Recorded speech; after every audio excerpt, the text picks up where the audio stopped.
Hello అండి, welcome to cooking with Srisha YouTube channel. ఈరోజు నేను నార్మల్గా బయట విడిగా దొరికే గోధుమ పిండితో కాకుండా ఆశీర్వాద్ ఆటాతో పూరీలు ఎలా చేయాలో చూపించబోతున్నాను. దీంతో చేశారంటే పూరీలు చాలా సాఫ్ట్గా వస్తాయి, అలాగే పొంగుతాయి, ఆయిలీ ఉండకుండా ఉంటుంది. దానికోసం ఒక చిన్న కప్పుతో గోధుమ పిండి తీసుకోండి. కొంచెం సాల్ట్ కూడా తీసుకొని మొత్తం మిక్స్ అయ్యేటట్టు కలుపుకోవాలి. ఇప్పుడు ఇది మొత్తం మిక్స్ అయిపోయింది.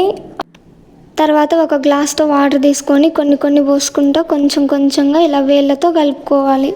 మళ్ళీ కొన్ని వాటర్ యాడ్ చేసి ఇలా మొత్తం మళ్ళీ కలుపుకోవాలి. ఇట్లా కొన్ని వాటర్ యాడ్ చేసుకుంటూ కలిపితే పిండి అనేది గట్టిగా అవ్వకోకుండా సాఫ్ట్గా వస్తుంది. వాటర్ అన్నీ పిండితో కలిసిపోయినాయి అనుకుంటే అప్పుడు మన అరచేయితో పిండిని కలపాలి. అంతవరకు మన వేళ్ళతోనే కలుపుతూ ఉండాలి. పిండి మొత్తం కలపడం అయిపోయిన తర్వాత మన చేతికి ఏమి ఉండకుండా ఉండాలి. అప్పుడు పిండి అనేది మంచిగా కలిసినట్టు అవుతుంది. ఇప్పుడు 5 నిమిషాలు పక్కన పెట్టండి. 5 నిమిషాల తర్వాత ఇలా బాల్స్ లాగా చేసుకోండి. ఇప్పుడు కొంచెం పిండిని తీసుకొని పొడి పిండిలో డిప్ చేసి పూరిలాగా చేసుకోవాలి. కావాలంటే మీరు ఆయిల్తో కూడా చేసుకోవచ్చు. ఈ పూరీలు అనేవి మరి పల్చగా కాకుండా మందంగా కాకుండా మీడియంలో ఉండేలాగా చేసుకోవాలి. అప్పుడే పూరీలు అనేవి బాగా పొంగుతాయి.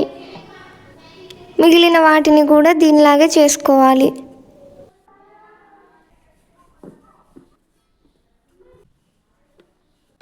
ఇప్పుడు స్టవ్ ఆన్ చేసుకొని కడాయి పెట్టి డీప్ ఫ్రైకి సరిపడా ఆయిల్ వేసుకోవాలి.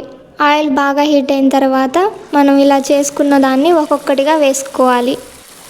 ఇలా ఆయిల్లో వేసుకున్న వెంటనే ఇంకొక వైపుకి తిప్పుకోవాలి. ఆయిల్లో వేసిన వెంటనే ఒకవైపు బబుల్స్ ఫామ్ కాకముందే ఇంకొక వైపు టర్న్ చేసుకోవడం వలన పూరీ అనేది 2 వైపులా బాగా ఫ్రై అయ్యి మంచిగా పొంగుతుంది. మనం ఆయిల్లో వేసిన వెంటనే ఇలా బబుల్స్ లాగా ఫామ్ అవుతాయి. ఆ బబుల్స్ అన్నీ పోయే వరకు మనం ఫ్రై చేసుకుంటూ ఉండాలి.